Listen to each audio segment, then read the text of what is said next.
Hello there, it's Carrie Rhodes here. Welcome back to my YouTube channel and a new card making video. Today I am having fun with a brand new stencil set from Trinity Stamps. I'm going to get all artsy, do some fun techniques, and I think these are ideas that you're going to be able to use with stencils that you already have. So let's check out this brand new stencil set called Simple Daisy Bunch. That's what it's called. It's a layering stencil set with flowers on one stencil, leaves on the other, and it does come with some masking stencils. So we're going to start with traditional stenciling and then we're going to add to that. So I believe this is Puffy Heart ink. They're from Alt-New, and I am going to use the Blending Buddy brush from Trinity Stamps to apply that.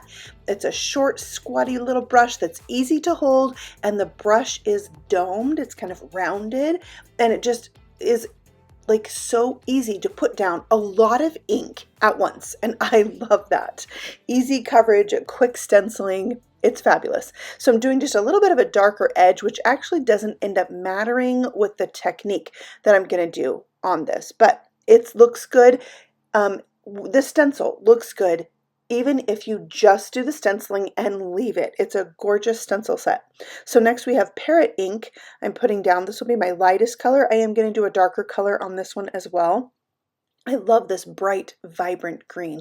And again, I'm using the Blending Buddy brushes, but you want to go in the the way that the leaf goes, starting at the base of the leaf to the tip, because the center part of the stencil for the leaf is very thin. It can move if you get a little crazy going around in circles.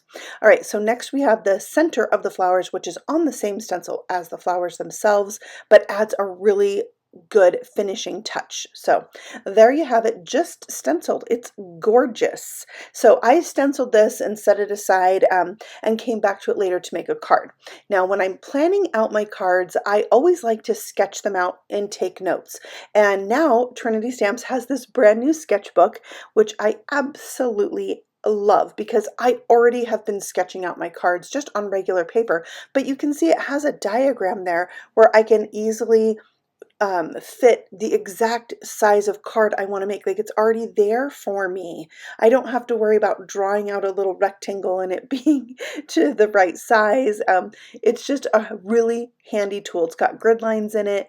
I can take notes. I like to draw little arrows over to it like this. I'm going to use pattern paper. Here's where I'm going to put my sentiment. I'm going to do these colors.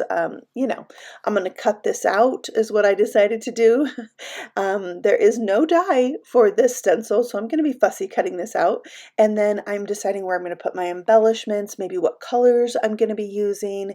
And in this case, I had already had the stenciled piece, so I knew what colors I was going to use. And yeah, just deciding all the things. So now that that is planned out, I can go ahead and start implementing all those ideas. And sometimes when you're making a card and you've already planned it out, as you go, things change, and that's okay. I can add those in later. So there is the cut out stencil piece, and now it is time to do the technique, which is to add detail with Copic marker. So my ink was dye-based ink, and I'm going right over the top of that with my Copic marker. So in this case, I am using RV66, which I thought at the time was going to be my darkest color. I really felt I was only going to need two colors when doing this, two different shades of this kind of purplish pink color, but in the end I do end up using three. I felt like I needed a little bit more of a contrast. So what I'm trying to do is kind of define the petals on the flowers, and I'm not going to lie to you, I really thought I'd messed up, and I did not like this at all when I first started doing it. I thought it looked terrible, so janky. But I have a motto, and that is to just keep going. Like, don't give up, just keep going. And so that's what I decided to do. So I'm just adding some shadowing there around the center of the flower with the RV66. I know I'm going to come in and try to blend this out, and so that's probably going to improve it. So I bring in my V05 marker, and I'm doing just that, kind of blending out those lines and making the area where the marker is just a little bit bigger with each additional line. And it's better. I still wasn't sure, but it's definitely looking a little bit better. I will tell you this, I am not like a professional Copic colorist. Like, you're not going to come to my channel and like learn all the things there is to know about coloring with Copic markers. Like, I'm not that person, but I love coloring with them. I have so much fun coloring. It's really relaxing and an enjoyable experience as far as like what the end result is. And so I just kept going. I added in that darkest color, and I really liked it once I added this darkest R89 in the center of the flower. It just really gave it that depth that it needed. So I made sure and captured the markers that I used on my sketchbook because it was a really unique color combination, and I want to be able to remember that so I can come back and check that out later and be like, oh yeah, those are the markers. I got to try that again on this. Next, I did want to add a little shadowing to the leaves, so I did bring out 2 green markers and do just that, and it really helped, you know, make it all cohesive. But I really like the detail added to this, and again, this stencil is gorgeous without doing this, but it's sometimes fun to do all the extra little things, and that's usually what I do with cards. I like to do all the little extra things. So, all right, we're going to set that aside and work on the card base. This is an A2 size card base. That means it's 8.5 by 5.5, and then I scored it down the middle at 4 1/4 and folded it over. So that's what that is, and I'm adding a little bamboo ink to the center of this card. You can see like the heavy splotches of ink I'm keeping over to the left because that's going to be covered up. I just want that really light glow of green. So when I put my cutout flower piece on, it kind of looks like it's in a field of green behind it. Next, I am adding some black and white patterned paper. This is a black and white pad from Trinity Stamps, so I cut this to 2 inches by 5.5, and it fits great there. It covered up my splotches, but I'm going to set that aside and work on all the pieces and then build the card. So I have this Simply Sentimental Thanks die set. There's also a stamp set. They work great together. I'm going to use this set 2 more times and show you other ways to use it in this video because I love it so much. So I die cut out the word thankful from a piece of black cardstock that I had backed with rip and stick sheets. So each of the letters now becomes like a sticker. It has adhesive on the back. All right, let's add the flowers to the card. I glued it in place on my plan, my sketch. I thought I was going to pop those flowers up, but it just seemed too much, too big. So I decided to go ahead and just glue it down. Then I have my letters that are already adhesive. I can peel those off and stick them down and don't have to worry about getting glue on that teeny tiny thin line of a die cut. So having the adhesive sheet on the back is a game changer. Next, I have the supporting script sentiment set. These are made to go with words like thank you, congratulations, and it's just like a little sub-sentiment. So this one says, for all you do. So it'll say, thankful for all you do. But there is supporting sentiments in that Simply Sentimental Thankful stamp set. I'll show you those too, but I just really wanted this one to say, for all you do. So added that on, and then I did double stamp it because this sentiment barely fits on my cutout flowers. The O just goes off the edge there. So I had to stamp it twice and it worked perfectly. Thank you very much to my Misty. All right, I have some black sparkle flat circle embellishments. They have like glitter on them and they're completely flat. So that makes this a really easily mailable card. No extra postage needed on this guy. I love that. So now I'm just putting those down right about where I had sketched them on my plan. So that was really cool. And that finishes off this card. It is beautiful. I did put some love in it with that Copic coloring, and I think that this is like so pretty with those bright colors and the black and white. I love it. Now we're going to move on to the second technique, which is also the third technique, but you'll see.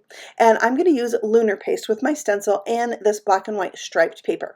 I wanted to stencil these flowers out over the top of the patterned paper, and Lunar Paste should be the best thing to kind of cover that up and give me the color at the same time. Plus, I love playing with paste. I love making my own backgrounds and getting a little bit messy. So this was quite fun. I thought I'd use my waffle flower mat to line this up in the corner, but I accidentally used the back side of the stencil. And so I will do my traditional style of stenciling next. But anyway, I am now cleaning up my stencil and realized I can't waste all the paste that's on there. So I decided I would pick it up with a piece of watercolor paper.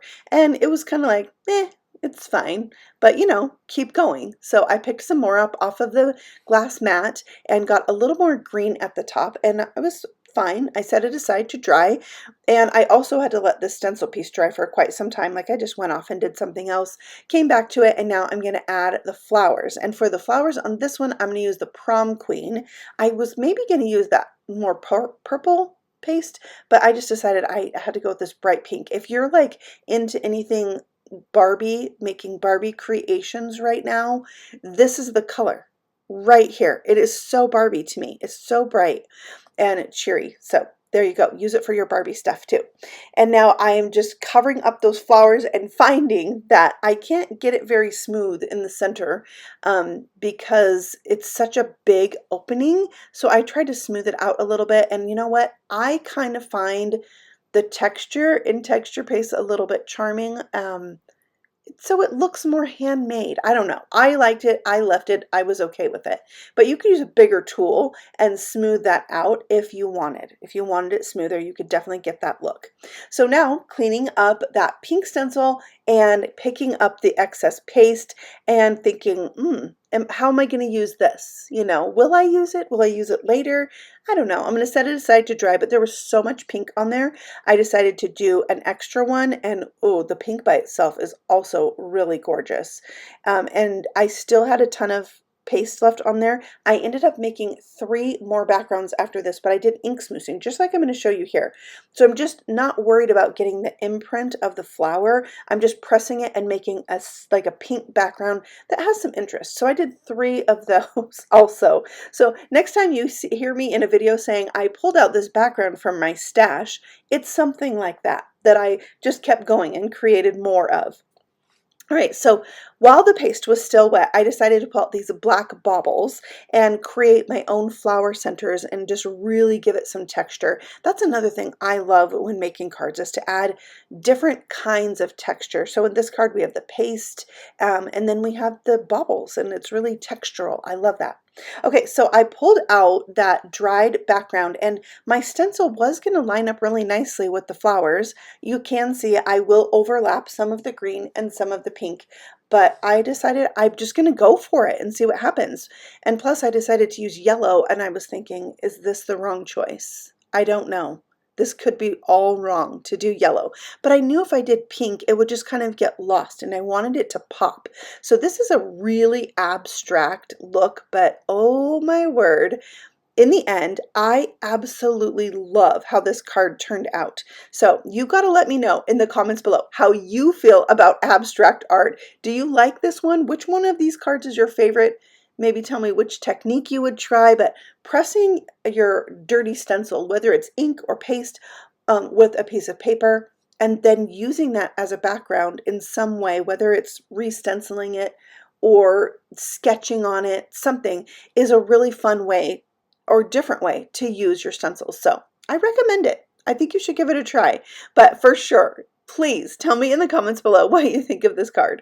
So it's a little unfinished because there's a little white spot up at the top where I had pressed the paper down again and picked up another flower shape. So I decided I'm going to add in another flower, and that's what I did. So just with the ink left on my brush, I didn't even get more ink on. I filled in that spot, and then it needed a stem. It looks like a little crazy just hanging out there. So I put that down, and I used some of my post-it notes to mask off the different areas that I needed to mask. I didn't want the stem to go over the flower, so I masked off the flower and anything close by that I might accidentally get ink on. But again, all I did was use the ink left over on my brush. It's a great way to clean off your brush, is to just use it again without re-inking it. So there is the background. It's got the shimmer from the Lunar Paste still. It's really watercolory looking. It's really fun. I love it. All right, so for my card base, I have another A2 size card base. I'm adding 2 strips of black and white paper from that same paper pad, the black and white paper from Trinity, and then adding my background over the top. So you just have a little peek of that black and white paper down the sides.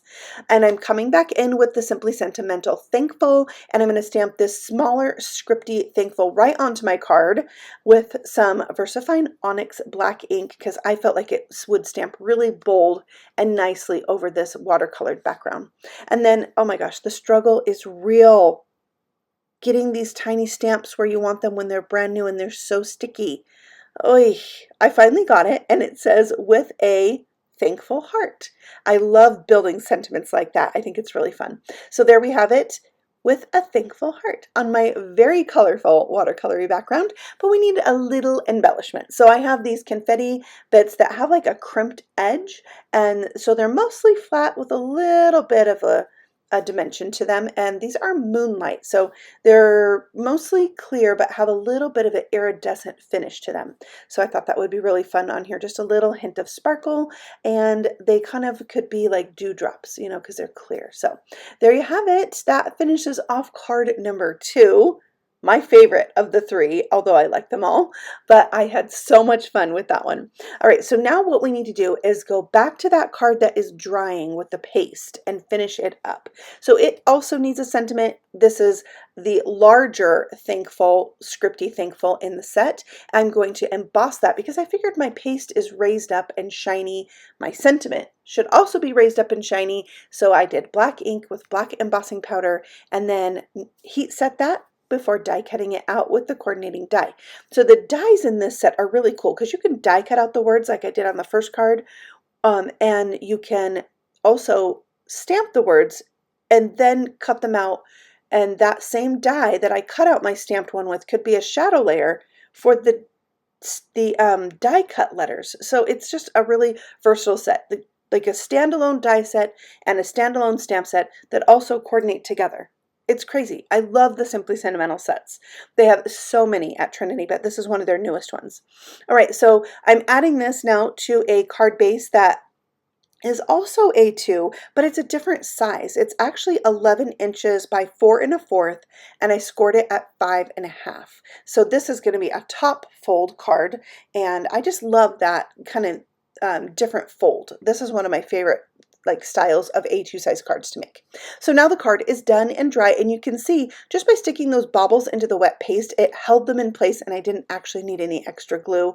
I love that. I added a little black splatter at the end and it says, "I'm truly thankful." And there you can see all 3 of the cards. I had so much fun playing with the stencil and trying to come up with some different uses besides just stenciling it and adding a sentiment, because you can figure that out. I like to give you some new and fun things to try here on my channel. So I hope that's what you have found in this video today. And I have all the things I use linked for you below. So if you want to check those out, they're there in the description box.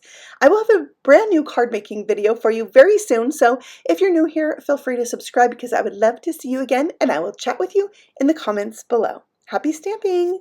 Bye!